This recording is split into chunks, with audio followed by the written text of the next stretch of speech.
There's one person who couldn't be with us here tonight. Alexei Navalny, the leader of the Russian opposition, remains in solitary confinement for what he calls, I want to make sure we get his words exactly right, Vladimir Putin's unjust war of aggression in Ukraine. Alexei, the world has not forgotten your vital message to us all. We must not be afraid to oppose dictators and authoritarianism wherever it rears its head. My husband is in prison just for defending democracy. Alexei, I'm dreaming the day when you will be free and our country will be free. Stay strong, my love. That was Russian opposition leader Alexei Navalny's wife, Yulia, and the filmmakers behind the spectacular documentary Navalny, taking home the Oscar and explaining to the world why Navalny is more than just a Russian opposition leader. It's kind of a democracy superhero, standing up to dictators like Putin and issuing a call to action, quote, to oppose authoritarianism wherever it rears its head, end quote.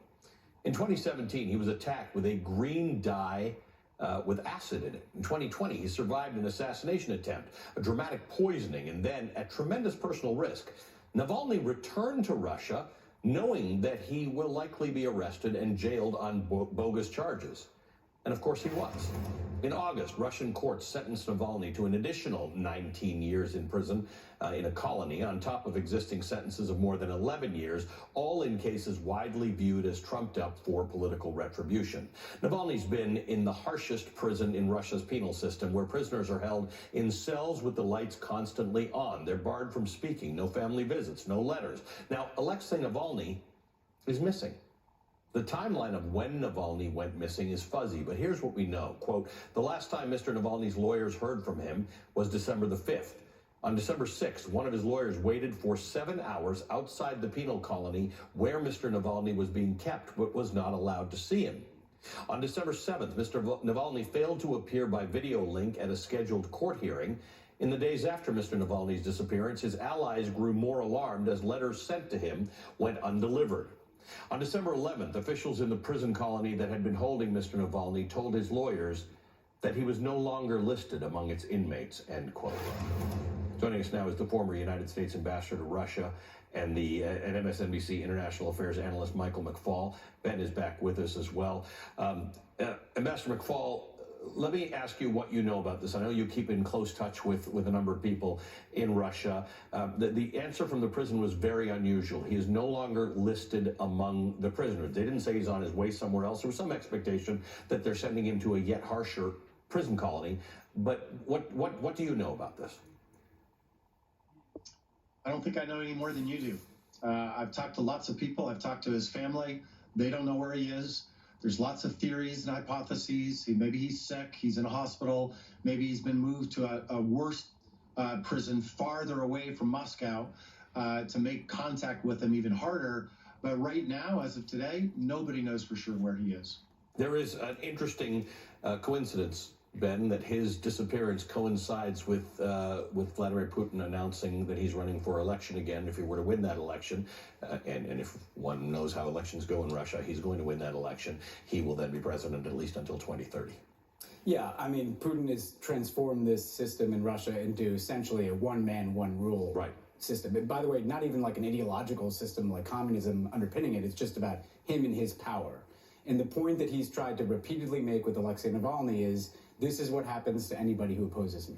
It's both to silence and potentially, tragically, disappear Alexei Navalny, but it's a message to anybody else who might think of doing anything, even stepping out into the street to protest, even having some material that is critical of Vladimir Putin in their home. This has become a total police state. And since the war in Ukraine, that has escalated significantly. There's just no room for dissent, no room for civil society.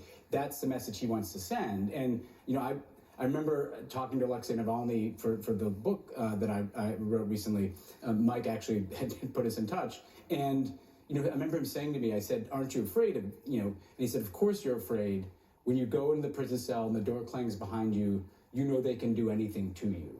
And those words kind of haunt me as we look at this, because the message that Vladimir Putin wants to send to every single Russian is the same. I can do anything to you. And he did it again, Ambassador McFaul. He did it to Vladimir Kara-Murza, who was on with me one day in April in 2020 and with Rachel the next day and then in jail the third day. He had just gone back from London to Moscow. He said, I need to be with my people. You can't fight Putin without doing that. And now Kara-Murza's in jail for a very long time as well.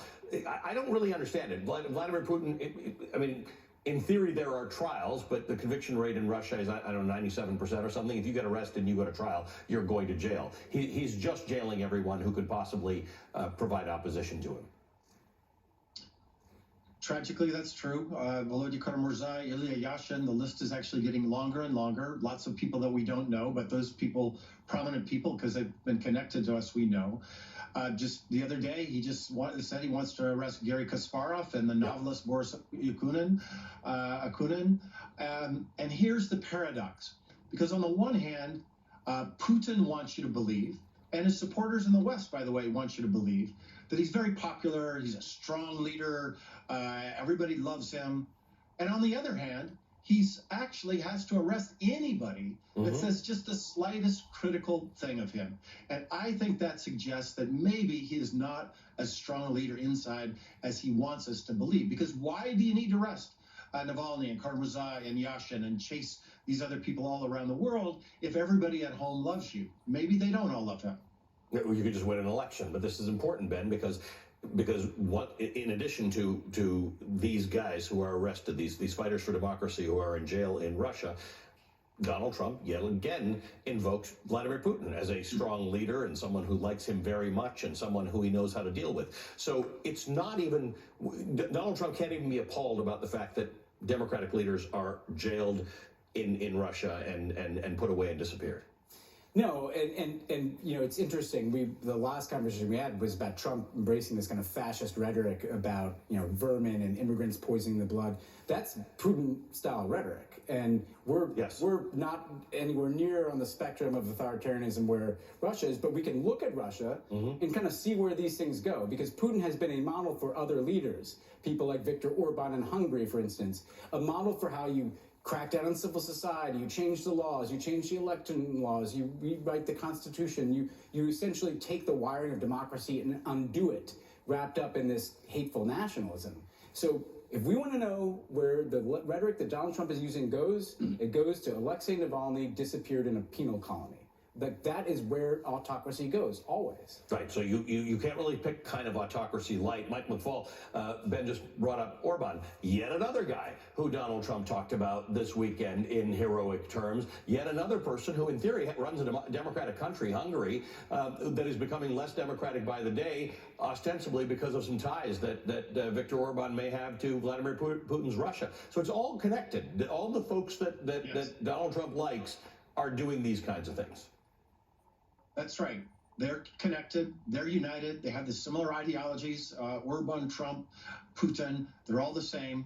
And I think it's well worth Americans studying what happened in Hungary, what happened in Russia. Read Ben's book, which is to say that when these folks first came on into power, Russia's the case I know the best, right? It was like, oh, he's not that threatening. He's not that bad. And you know what he did?